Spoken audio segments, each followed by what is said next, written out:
ನಮಸ್ಕಾರ ವೀಕ್ಷಕರೇ, ಪಾಕಸ್ತ್ರ ಚಾನಲ್ಗೆ ಸ್ವಾಗತ. ಇವತ್ತು ನಾನು ಚಿಕನ್ ತವಾ ಫ್ರೈ ಅಥವಾ ಚಿಕನ್ ಟಿಕ್ಕಾನ ಈಸಿಯಾಗಿ ರೆಸ್ಟೋರೆಂಟ್ ಸ್ಟೈಲಲ್ಲಿ ಮಾಡಿ ತೋರಿಸ್ತಾ ಇರೋದು.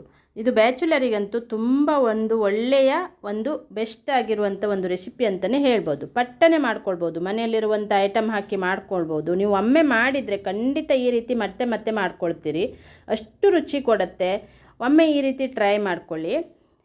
ನಾನಿಲ್ಲಿ 1/4 kg ಬೋನ್ಲೆಸ್ ಚಿಕನನ್ನು ತೊಗೊಂಡಿದ್ದೆ. ಇದಕ್ಕೆ ಬೋನ್ಲೆಸ್ ಚಿಕನ್ನೇ ತೊಗೊಳ್ಬೇಕು.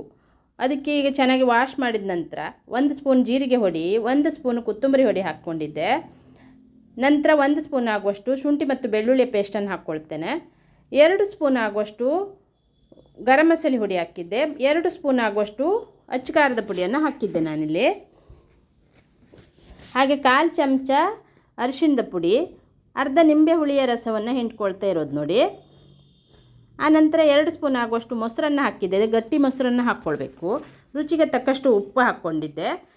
ಇಲ್ಲಿ 1 ದೊಡ್ಡ ಸ್ಪೂನಲ್ಲಿ ಕಸ್ತೂರಿ ಮೆಥಿಯನ್ನು ಚೆನ್ನಾಗಿ ಫ್ರೈ ಮಾಡ್ಕೊಂಡ ನಂತರ ಅದನ್ನು ಕೈಯಲ್ಲಿ ಚೆನ್ನಾಗಿ ಪುಡಿ ಮಾಡಿ ಹಾಕ್ಕೊಂಡಿದ್ದೆ. ಚೆನ್ನಾಗಿ ಈಗ ಮಿಕ್ಸ್ ಮಾಡಿಬಿಟ್ಟು ಒಂದು 20 ನಿಮಿಷ ಇದನ್ನು ಫ್ರಿಜ್ಜಲ್ಲಿ ಇಟ್ಕೊಳ್ಳೋಣ. 20 ನಿಮಿಷದ ನಂತರ ಅದನ್ನು ಫ್ರೈ ಮಾಡ್ಕೊಳ್ತಾ ಇರೋದು ನಾನು ಈಗ. 20 ನಿಮಿಷ ಫ್ರಿಜ್ಜಲ್ಲಿ ಇಟ್ಟಿದ್ದೆ, ಚೆನ್ನಾಗಿ ಸೆಟ್ಟಾಗಿದೆ ಅದು. ಈಗ ತವಕ್ಕೆ ಸ್ವಲ್ಪ ಎಣ್ಣೆ ಹಾಕಿ ತೆಂಗಿನೆಣ್ಣೆ ಹಾಕ್ಕೊಂಡಿದ್ದೆ. ತೆಂಗಿನೆಣ್ಣೆ ಹಾಕಿ ಚೆನ್ನಾಗಿ ಬಿಸಿ ಆದ ನಂತರ ಒಂದೊಂದೇ ಪೀಸ್ಗಳನ್ನು ಇಟ್ಕೊಳ್ತಾ ಬರಬೇಕು. ನೀವು ಇಲ್ಲಿ ಬೋನ್ಲೆಸ್ ಚಿಕನನ್ನೇ ತೊಗೊಳ್ಬೇಕು, ಯಾಕಂದರೆ ಚೆನ್ನಾಗಿ ಬೇಯುತ್ತೆ. ಹಾಗಾಗಿ ಬೋನ್ಲೆಸ್ ಚಿಕನ್ನೇ ತೊಗೊಳ್ಬೇಕಾಗತ್ತೆ. ಇದಕ್ಕೆ ತುಂಬಾ ಟೇಸ್ಟಿಯಾಗಿ ಬರುತ್ತೆ. ನೀವು ಒಮ್ಮೆ ಮಾಡಿಕೊಟ್ರೆ ಮಕ್ಕಳಿಗಂತೂ ತುಂಬ ಇಷ್ಟಪಟ್ಟು ತಿಂತಾರೆ ಇದನ್ನು. 2 ಸ್ಪೂನ್ ಆಗುವಷ್ಟು ಮೇಲ್ಗಡೆ ತುಪ್ಪವನ್ನು ಹಾಕಿದ್ದೆ.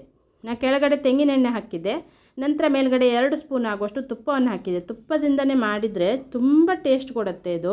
ಒಮ್ಮೆ ಈ ರೀತಿ ಟ್ರೈ ಮಾಡಿ, ಖಂಡಿತ ನೀವು ಮತ್ತೆ ಮತ್ತೆ ಚಿಕನ್ ತೊಗೊಬಂದರೆ ಇದೇ ರೀತಿ ಮಾಡ್ಕೊಳ್ಬೇಕು ಅನಿಸುತ್ತೆ, ಅಷ್ಟು ರುಚಿಯಾಗಿ ಬರುತ್ತೆ ಇದು. ಈ ಹೋಟೆಲಲ್ಲಿ ಹೇಗೆ ಕೊಡ್ತಾರೆ ಚಿಕನ್ ಟಿಕ್ಕಾ ಅಂತೇಳಿ ಅದೇ ಟೇಸ್ಟು ನೀವು ಮನೆಯಲ್ಲೇ ರೆಡಿ ಮಾಡ್ಕೊಳ್ಬೋದು. ತುಂಬ ಸುಲಭದಲ್ಲಿ ಮಾಡುವಂಥ ಒಂದು ರೆಸಿಪಿ ಇದು. ಇದೇ ಥರ 2-3 ಸಲ ಅದನ್ನು ತಿರು ಹಾಕ್ಕೊಂಡು ಚೆನ್ನಾಗಿ ಬೇಯಿಸ್ಕೊಳ್ಬೇಕು. 1 ಸಲ ತಿರು ಹಾಕ್ಕೊಂಡ್ರೆ ಬೇಯಲ್ಲ. ಹಾಗಾಗಿ 3 ಸಲ ಆ ಕಡೆ ಈ ಕಡೆ ತಿರು ಹಾಕ್ಕೊಂಡು ಅದನ್ನು ಬೇಯಿಸ್ಕೊಂಡ್ರೆ ಮೇಲ್ಗಡೆ ತಂದೂರಿ ಕಲರ್ ಬರುತ್ತೆ ನಿಮಗೆ. ಆವಾಗ ಗೊತ್ತಾಗತ್ತೆ. 1 ಪೀಸನ್ನು ನೀವು ಕಟ್ ಮಾಡಿ ನೋಡಿದರೂ ಬೆಂದಿದೆ ಇಲ್ಲ ಅಂತ ಗೊತ್ತಾಗತ್ತೆ. ಇದನ್ನು ಮುಚ್ಚಿಬಿಟ್ಟು ನಾನು ಬೇಯಿಸ್ಕೊಂಡಿದ್ದೆ, ಆ ಹಬೆಯಲ್ಲಿ ಚೆನ್ನಾಗಿ ಬೇಯಲಿ ಅಂಥೇಳಿ. ಇದೇ ರೀತಿ ಇನ್ನೊಂದು ಸಲ ತಿರು ಹಾಕ್ಕೊಂಡು ಮತ್ತೆ ಅದನ್ನು ಮುಚ್ಚಿ ಮತ್ತೆ ಬೇಯಿಸ್ಕೊಳ್ತಾ ಇರೋದು ನೋಡಿ. ಇದೇ ರೀತಿ ನಾನು 2 ಸಲ ಮುಚ್ಚಿಕೊಂಡು 3 ಸಲ ಅದನ್ನು ತಿರು ಹಾಕ್ಕೊಂಡಿದ್ದೆ. ಈ ರೀತಿ ತಿರು ಹಾಕ್ಕೊಂಡು ಅದನ್ನು ಬೇಯಿಸ್ಕೊಂಡ್ರೆ ಚೆನ್ನಾಗಿ ಎಲ್ಲ ಕಡೆ ಬೇಯುತ್ತೆ. ಆನಂತರ ತಂದೂರಿ ಕಲರಲ್ಲಿ ಬಂದಾಗ ಬೆಂದಿದೆ ಅಂತಲೂ ಗೊತ್ತಾಗತ್ತೆ. ಈಗ ನಿಮಗೆ ಕಾಣ್ತಾ ಇದೆ ನೋಡಿ, ಕಪ್ಪು ಕಲರಲ್ಲಿ ಬಂದಿರುತ್ತೆ ಮೇಲ್ಗಡೆ ಅದು. ಈ ರೀತಿ ಬಂದಾಗ ಅದನ್ನು ಸರ್ವ್ ಮಾಡ್ಕೊಳ್ಬೋದು.